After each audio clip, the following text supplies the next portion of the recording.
안녕하십니까? 히브리서 13장 계속 살펴보고 있습니다. 오늘은 시작하면서 질문을 드릴게요. 성경에서 가장 많이 나오는 단어가 어떤 단어일까요? 1위부터 5위까지. 다섯 번째는 믿음이라고 합니다.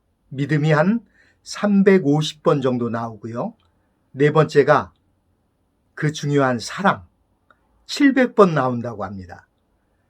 그러면 세 번째는요, 죄, 1000번 나온다고 합니다.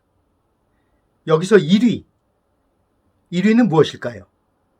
당연히 하나님입니다. 자그마치 15,000번 나오는데 여호와라는 고유명사만도 5,912번이 나온다고 합니다.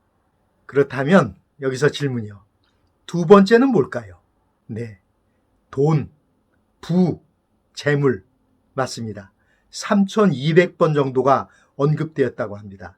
옛날이나 지금이나 돈이 중요하죠. 그런데 우리가 살펴보는 히브리서 13장에는 돈에 대해서 뭐라고 말할까요? 히브리서 13장 5절입니다. 돈을 사랑하지 말고 있는 바를 족한 줄로 알라. 혹 돈 필요 없는 분 계신가요? 황금을 보기를 돌같이 할 수 있을까요? 쉽지 않죠. 다 필요합니다. 당장 먹고 살아야 하니까요. 그러면 그 돈이 얼마나 있으면 좋을까요? 여기서 한 번 더 질문.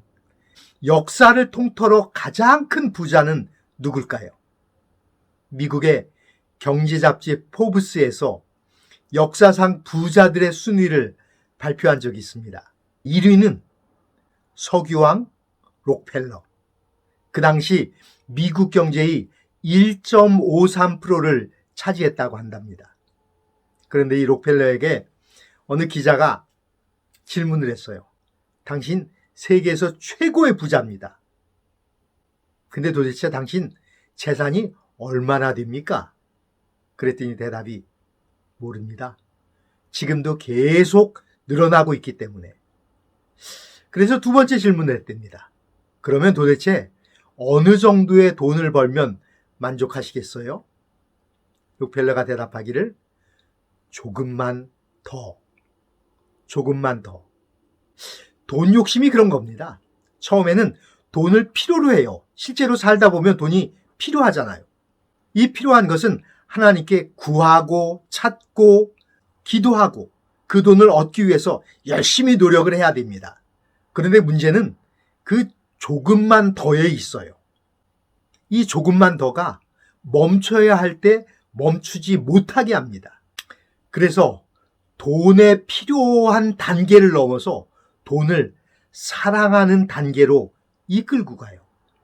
근데 아시는 것처럼 사랑은 배타적이어서 돈을 사랑하게 되면 당연히 다른 것을 포기할 수밖에 없습니다.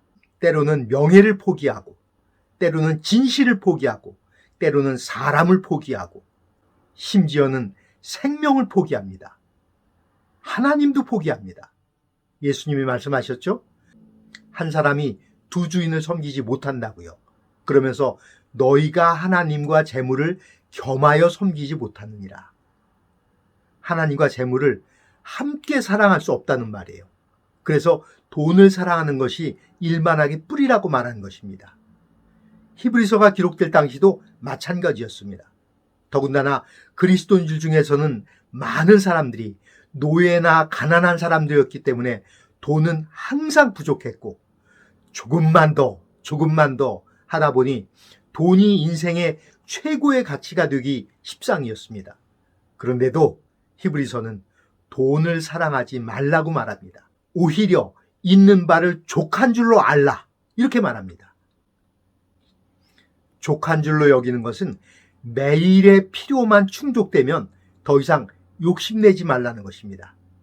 예수님의 말씀하신 주기도문의 일용할 양식입니다. 물론 각자의 필요가 시대와 환경에 따라 다를 겁니다. 저 멀리 태평양 작은 섬에서 고기 잡는 어부들은 하루 먹을 것이면 그게 필요한 것이에요. 그러나 도시에서 치열하게 살아가는 사람들에게는 어쩌면 노후 준비까지가 필요일지도 모르겠습니다. 그 필요의 충족에 대한 기준도 각각 다를 것이고요. 그러면 어떻게 하라고요? 필요 이상이 돈을 사랑하는 것이라면서요? 어떻게 해야 되나요? 근데 사실은 우리가 인정을 안 해서 그렇지 대부분의 사람들이 알고 있어요. 어디까지가 필요의 충족이고 어디까지가 조금 더인지 욕심이고 사랑하는 것인지 알고 있습니다. 그런데 모른 척하고 있는 것이죠. 그러면서 자기 합리화를 하죠. 이러니까 나는 더 필요하고 이러니까 나는 더 필요하고. 그거 다 죽으면 소용없는 거 아시잖아요. 족한 줄로 알라는 말씀은 그 생각하라는 겁니다. 그거 다 이제는 필요 없을 때가 온다. 족한 줄로 알라. 돈을 사랑하지 않고 족한 줄로 알아야 되는 이유가 충분하죠. 히브리서 13장 5절 다시 읽습니다. 뒷부분입니다. 그가 친히 말씀하시기를 내가 결코 너희를 버리지 아니하고 너희를 떠나지 아니하리라 하셨느니라. 제가 귀여운 사진 하나 보여드리겠습니다. 이 사진에서 새끼들이 지금 뭘 기다리고 있나요? 먹이, 맞아요. 또요, 엄마, 맞습니다. 그러면 어떤 새끼가 지혜로울까요? 먹이를 기다리는 새끼? 아니면 엄마를 기다리는 새끼? 그렇죠. 엄마가 오면 당연히 먹이가 따라오죠. 그겁니다. 하나님을 기다리면 당연히 우리의 필요가 충족되는 것입니다. 그러니까 걱정하지 말라 이렇게 말씀하시죠. 되셨죠? 오늘 말씀입니다. 돈을 사랑하지 말라. 있는 바를 족한 줄로 알라. 왜냐하면 하나님께서 우리를 버리지 않으시겠다고 약속하셨으니까요. 오늘 있는 바를 족한 줄로 여기겠다는 결심으로 함께 기도하겠습니다.